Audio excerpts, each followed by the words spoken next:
Best of r/Choosing Beggars episode 38. There is a church in Cottage Grove, MN, that is kicking out its older members in an effort to get more youth involvement. It is telling them to continue supporting the church by doing the mowing, shoveling, and sending their money to support the church. If they want, they can reapply to worship there in a year or two, and possibly transition back in. Thank you. Next. Removed by Reddit in response to a copyright notice. Thank you. Next. Removed by Reddit in response to a copyright notice. Thank you. Next. Removed by Reddit in response to a copyright notice. Thank you. Next. Removed by Reddit in response to a copyright notice. Thank you. Next. My sister runs a sort of animal rescue from home. She takes in unwanted animals, either by people coming to her or her responding to desperate sounding ads. She then gives the animal a home and will either keep them, rarely, unless she's absolutely besotted, or find them a new, good home. She does home checks and ensures the new owner knows how to keep the animal and commitment required etc. She rescues any animals in need, even snakes/lizards/spiders. She's self-employed and works from home, so she has a lot of time to dedicate to the animals and she's always there. She isn't a registered charity and she does not collect donations. She pays for everything herself. As you can imagine, equipment, food, medication, vet bills etc. all add up and eat a good portion of her earnings, but she doesn't care. She's happy to do it. When an animal is adopted, she will charge a small rehoming fee in an attempt to get a portion of her money back that she spent on the animal. For example,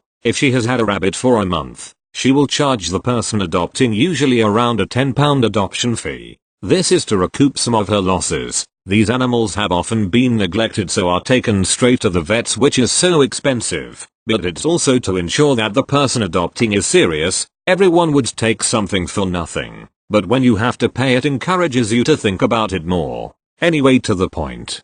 She was messaged on her rescue Instagram page. A friend had told this person, who I will refer to as you, about my sister's rescue. She messaged my sister saying, exact message: "Hi, I have 2 female mice. They are about 8 months old. I have not had them for long. I brought them for my son, but he just isn't interested in them, and I have a new job. I am working till 6 p.m. every day and I just don't have time for them. Also, I think I am allergic, as every time I handle them I get a rash on my hands."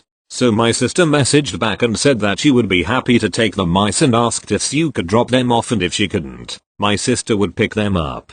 Sue messaged back and said she couldn't drive, so my sister would need to collect them. Fine. She offered anyway. They then arranged for my sister to collect them at 6 p.m. My sister gets a message from Sue an hour before saying they were £10 for both. My sister was confused and asked why she had to pay. My sister's started to sound like the choosing beggar, but she isn't, lol. Sue said, "Because you want my mice and I'm giving them to you." My sister clarified that she didn't want the mice, but she would be happy to take them in until she could find them a permanent home. The lady said no, and that my sister had to buy them and they didn't come free. My sister decided to call her bluff and she told Sue she wouldn't be buying the mice and she didn't collect them. Sue called her cheap, wanting free things etc. Sis kept clarifying that she doesn't need or want any more animals, she just does it through kindness. A few days later, my sister found ads on Gumtree of Sue offering the mice for free. My sister was concerned that they'd become live snake food.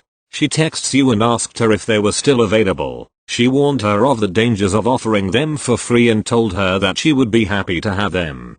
Sue messages back saying that if my sister wants the animals she has to pay for them, and she said she didn't care about the dangers, she just needed them out. My sister's boyfriend used his phone to text Sue saying he was interested in her ad. She didn't know his relation to my sister. My sister told him to ask her what size are they, as I will be using them for snake food. He asked that exact question and to our absolute disgust she replied with a small snake could easily digest one. I understand it's the circle of life, but there is a humane way to go about it. Frozen food, and even when they can't do frozen, you don't take what has been a loved, domesticated pet and put it in a terrifying position. Anyway, my sister's boyfriend picked them up for free for him to use as snake food, yet she refused to give them to my sister for her to find a new home for. In other news, the mice are fine. They had been fighting whilst she had them and they had cuts and scabs all over them. Wounds are cleaned daily and they've been separated into big cages. Thank you. Next. Removed by Reddit in response to a copyright notice.